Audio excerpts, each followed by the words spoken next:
शिव फैसल लिबास में सबको राम राम। आज देखो, ये करीब का सूट है और ये मेरी बहन का सूट है और ये सिल गया था। फिर उसने मेरे सूट पे गोटा पत्ती लगाई थी, उस बोली मेरे पे भी लगा। देख, मैंने इसमें पैच लगाए हैं जी, ये गोटा पत्ती के पैच लगाए हुए हैं और बिल्कुल सिली हुई गोटा पत्ती मिलेगी। आपने ये नहीं मिलेगा कि ये देखो, देख सकते हो आप, बिल्कुल सिली हुई है और बीच में ये डार्क पर्पल कलर की हमने नोट लगाई है। ये देखो पूरे सूट पे हमने इस तरह से गोटा पत्ती के पैच लगवाए हैं और ये बंदेजगी करेब का कपड़ा है और ये इसकी बाजू का एक एक फ्लावर हमने बाजू पे।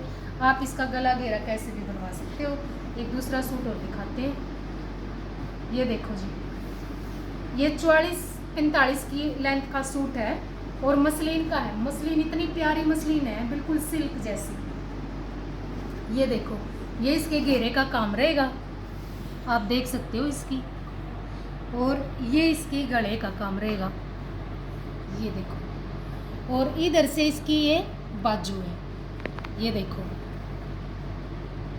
और इस पे हमने करवाया टाई डाई का दुपट्टा, ये सेल के लिए है, अगर किसी को चाहिए तो ये देखो टाई डाई का दुपट्टा। इसमें सारे कलर हैं, बिल्कुल लंबा चौड़ा प्योर का दुपट्टा मिलेगा। अगर किसी को चाहिए तो ले सकते हैं। 23 का घेरा इसमें आराम से बन जाएगा। चैनल को सब्सक्राइब जरूर करना जी। सबको राम राम, ओम शांति।